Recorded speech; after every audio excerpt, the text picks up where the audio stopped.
Welcome to MDM channel.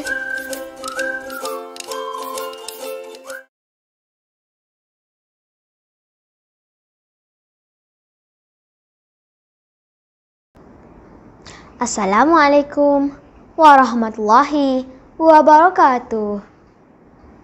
Terima kasih buat pengacara, para hakim yang bijaksana, guru-guru rakan semua. Mari hayati cerita saya. Kisah Perang Uhud.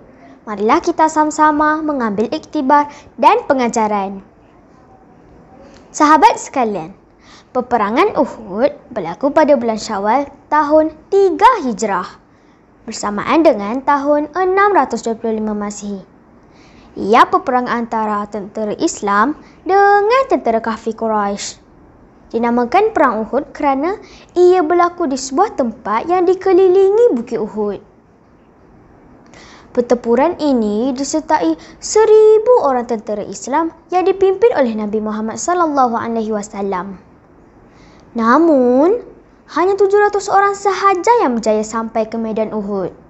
Hal ini kerana di pertengahan jalan, seramai 300 orang telah berpatah balik ke Madinah setelah diasuh oleh Abdullah bin Ubay, iaitu ketua orang munafik.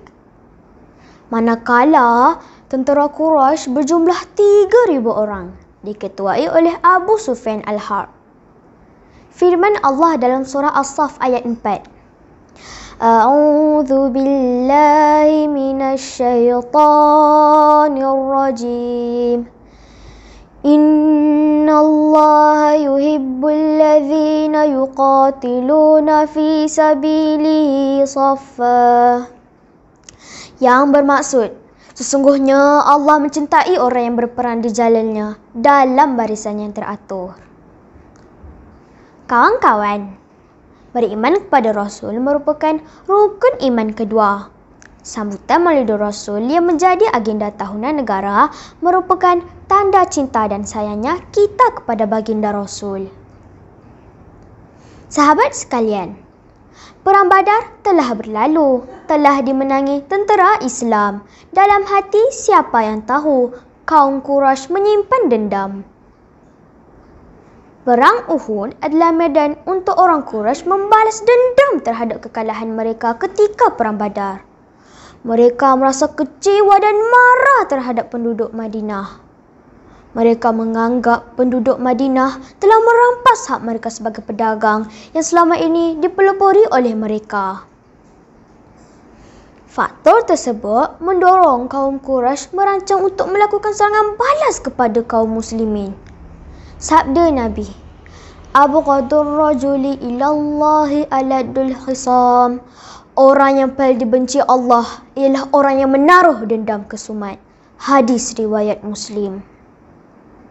Kawan-kawan, akibat dendam kerana sering dibuli ketika bekerja, seorang lelaki sanggup membunuh rakan sekerjanya di Subang Jaya. Sifat dendam sebegini amat menginsafkan kita. Oleh itu, jauhilah sifat dendam dalam kehidupan. Kawan-kawan, kehebatan dan kepantasan Rasulullah SAW dalam mengatur strategi dalam peperangan membuatkan sebahagian pasukan kafir Quraisy kucak-kacir. Tetapi, setelah melihat tanda-tanda kemenangan, pasukan Muslim mulai mengumpul harta rampasan dari tentera Quraisy yang tewas.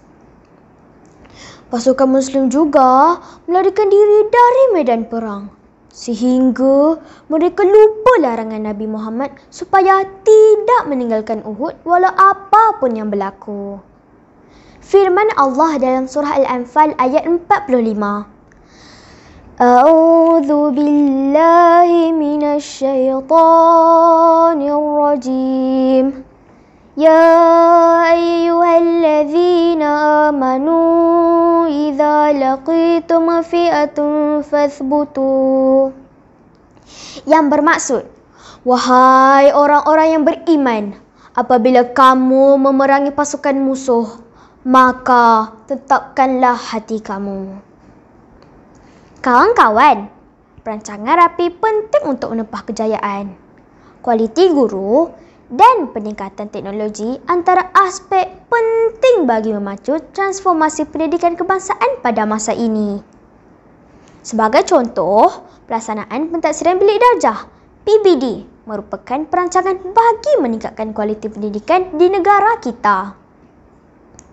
Sidang hadirin sekalian, tamak kepada harta rampasan perang dan lain-lain habuan kebendaan akan membawa kepada kegagalan, seterusnya kekalahan.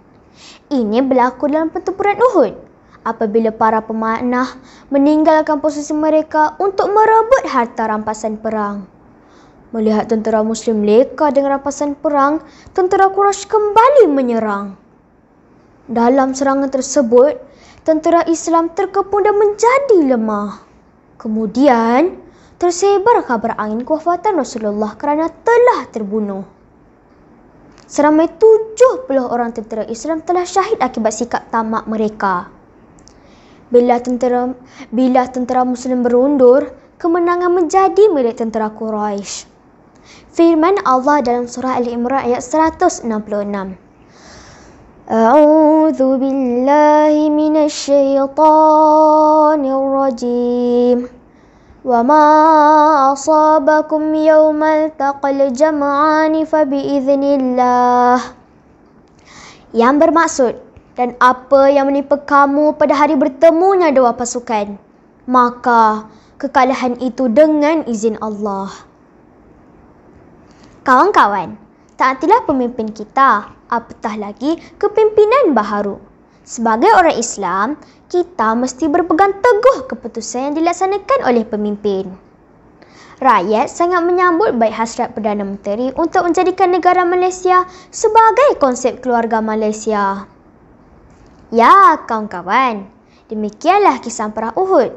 Banyak iktibar yang dapat diambil dalam peperangan Uhud. Peristiwa ini memberi pengajaran kepada para sahabat dan umat Islam seluruhnya kepentingan taat kepada Allah dan Rasul-Nya, selain ketua yang dilantik. Kisah perang Uhud juga sesuai dijadikan iktibar dalam keadaan pandemik kini. Kita menghadapi musuh yang tidak dapat dilihat dengan mata kasar, iaitu virus COVID-19. Ayolah kita ambil pengajaran, mantapkan iman, tingkatkan amalan. Dugaan ditempuh, penuh kesabaran, matlamat kita syurga idaman.